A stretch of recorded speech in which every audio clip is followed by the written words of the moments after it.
दोस्तों, होली का पावन पर्व इस बार 17 और 18 मार्च को है। फाल्गुन पूर्णिमा यानी कि 17 मार्च को होलिका दहन का पर्व मनाया जाएगा और 18 मार्च दिन शुक्रवार को रंग वाली होली खेली जाएगी। होली का हमारे शास्त्रों में विशेष महत्व बताया गया है। शास्त्रों में बताया गया है कि फाल्गुन पूर्णिमा के दिन ही हिरण्यकश्यप के कहने पर उनकी बहन होलिका उनके पुत्र प्रहलाद को लेकर चिता पर बैठ गई थी और भगवान विष्णु जी की कृपा से भक्त प्रहलाद तो बच गए, लेकिन होलिका अग्नि में जलकर भस्म हो गई।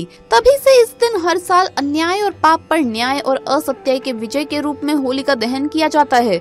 माना जाता है कि होलिका की अग्नि बहुत ही पावन होती है। होलिका दहन के समय सभी नकारात्मक ऊर्जा और बुराइयों का अंत हो जाता है। ये दिन भक्ति की शक्ति के रूप में भी मनाया जाता है। होलिका दहन पर होली की पूजा का विशेष महत्व होता है। शास्त्रों के अनुसार होली की पूजा करने से घर में सुख समृद्धि आती है, घर में शांति का वास होता है, निसंतान दंपतियों को भी संतान सुख की प्राप्ति होती है। वैसे तो होली की पूजा का हमेशा ही खास महत्व होता है, लेकिन इस बार होलिका दहन का दिन और भी ज्यादा खास हो गया है, क्योंकि इस बार पूरे 51 साल के बाद कई दुर्लभ संयोग बन रहे हैं। इस बार होलिका दहन का दिन सर्वार्थ सिद्धि योग और अमृत योग में आ रहा है। इन योग में होली की पूजा करने से नकारात्मक ऊर्जा नष्ट हो जाएगी, शुभ फलों की प्राप्ति होगी, आर्थिक संकट दूर होगा, दुख और कष्टों से छुटकारा प्राप्त होगा। दोस्तों, होली के पूजन का शास्त्रों में विशेष महत्व बताया गया है। होली का पूजन करने के लिए होली में रोली, अक्षत, फूल, कच्चा सूत, हल्दी, मूंग, गुलाल, नारियल इत्यादि वस्तुएं चढ़ाकर होली की परिक्रमा कर पूजन किया जाता है। शास्त्रों में कुछ वस्तुएं ऐसी बताई गई हैं जिन्हें होली में चढ़ाने से शुभ फलों की प्राप्ति होती है। वहीं कुछ ऐसी वस्तुएं भी होती है जिन्हें अगर होली में चढ़ा दिया जाए तो इससे अशुभ फल की प्राप्ति होती है, क्योंकि होली की रात को सत्य की रात कहा जाता है। होली की रात सकारात्मक और नकारात्मक दोनों तरह की ऊर्जाएं बहुत ही ज्यादा हावी रहती है। शुभ कार्य करने वाले लोगों को शुभ फलों की प्राप्ति होती है और जाने अनजाने गलत कार्य करने वाले लोगों पर नकारात्मक ऊर्जा हावी हो जाती है। होली में सही वस्तुएं चढ़ाने से नकारात्मक ऊर्जा नष्ट हो जाती है और घर में सुख समृद्धि आती है। वहीं कुछ ऐसी वस्तुएं हैं जिन्हें अगर होली में चढ़ा दिया जाए तो उससे सकारात्मक ऊर्जा नष्ट हो जाती है और गरीबी और दरिद्रता गले पड़ जाती है। घर में गरीबी और दरिद्रता का वास हो जाता है। तो आइए जानते हैं कौन सी है वो वस्तुएं। लेकिन उससे पहले दोस्तों, आपसे रिक्वेस्ट है कि वीडियो को लाइक करें, अपने दोस्तों के साथ शेयर करें और अगर आपने अभी तक चैनल को सब्सक्राइब नहीं किया तो सब्सक्राइब करके बेल आइकन जरूर प्रेस कर लें। दोस्तों, सबसे पहली वस्तु है नारियल।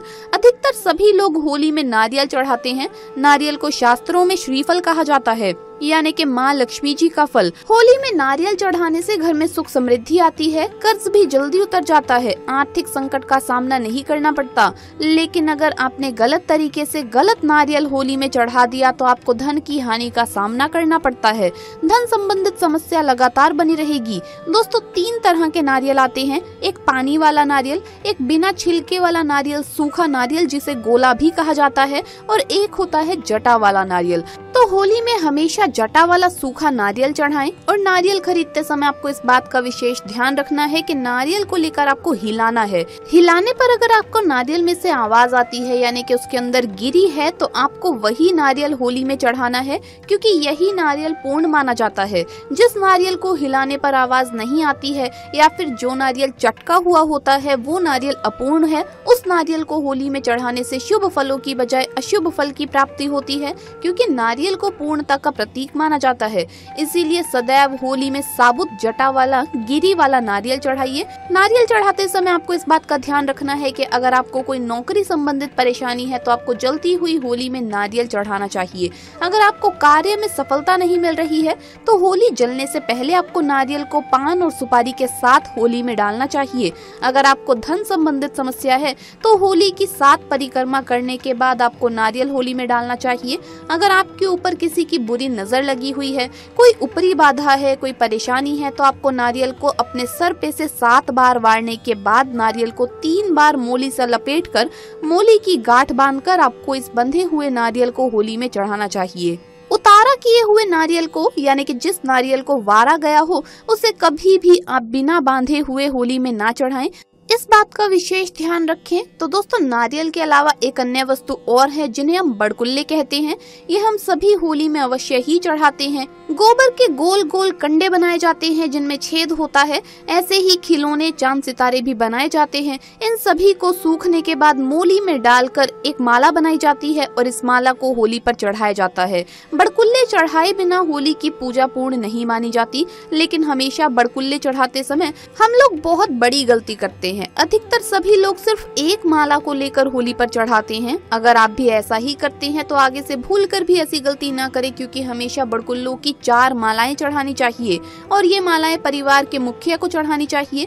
सबसे पहली माला पितरों के नाम की होली पर चढ़ाई जाती है, दूसरी माला बजरंगबली के नाम की, तीसरी शीतला माता के नाम की। इसके बाद में लास्ट यानी कि चौथी माला आपको अपने परिवार के सभी सदस्यों के तरफ से होली पर चढ़ानी चाहिए, जो कि स्वयं होली माता की माला होती है।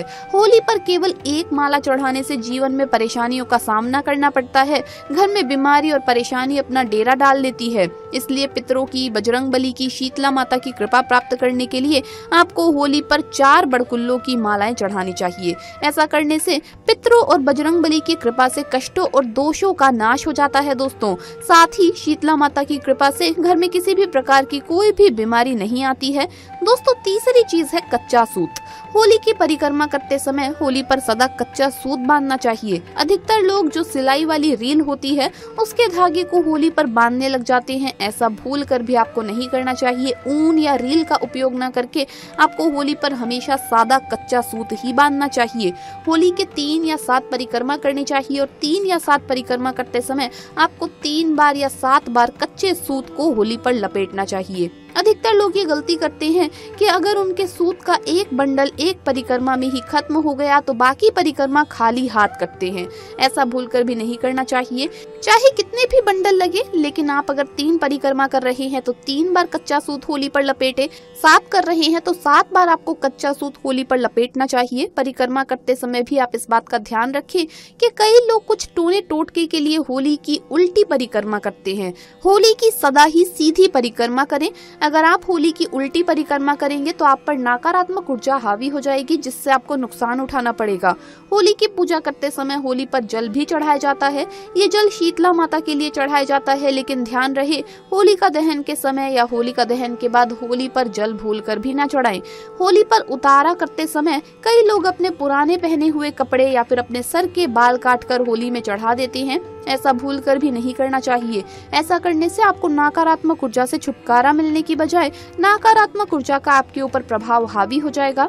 दोस्तों होली पर इन वस्तुओं को चढ़ाते समय आप इन बातों का विशेष ध्यान रखें। साथ ही ये भी ध्यान रखें कि पीरियड्स के दौरान महिलाएं होली पर कोई भी वस्तु ना चढ़ाएं, ना ही होली के पास जाएं, ना ही होली की परिक्रमा करें। ये भी ध्यान रखें कि होली का पूजन करते समय, होली की परिक्रमा करते समय या कुछ भी वस्तु चढ़ाते समय आप जूते चप्पल ना पहने। होली का पूजन करने से पहले या होलिका में कुछ भी चढ़ाने से पहले आप स्नान अवश्य ही कर ले। बिना स्नान के होली पूजा ना करें। होली का पूजन करते समय महिलाएं अपने बालों को बांध कर रखें और कोई भी सुगंधित वस्तु लगाकर, परफ्यूम वगैरह का, सौंदर्य प्रसाधन का इस्तेमाल करके, कोई भी ब्यूटी प्रोडक्ट्स लगाकर आप होली का पूजन ना करें। होली का पूजन सादगी के साथ करें, क्योंकि होली के दिन सकारात्मक ऊर्जा के साथ ही नकारात्मक ऊर्जाओं का प्रभाव भी बहुत ज्यादा रहता है। इसीलिए कोई भी खुशबूदार पदार्थ या फिर परफ्यूम का इस्तेमाल आप ना करें, क्योंकि नकारात्मक ऊर्जा दोस्तों खुशबू पर या फिर सौंदर्य प्रसाधन पर बहुत ही जल्दी आकर्षित होती है। इसीलिए इन बातों का विशेष ध्यान रखें। तो दोस्तों आपको ये वीडियो कैसा लगा हमें कमेंट्स में जरूर बताएं। इस वीडियो को लाइक करें, अपने दोस्तों के साथ शेयर करें और अगर आपने अभी तक चैनल को सब्सक्राइब नहीं किया तो सब्सक्राइब करके बेल आइकन जरूर प्रेस कर ले। जल्द मुलाकात होगी अगली वीडियो में। सभी को होली की ढेरों शुभकामनाएं। हर हर महादेव। जय होली माता की।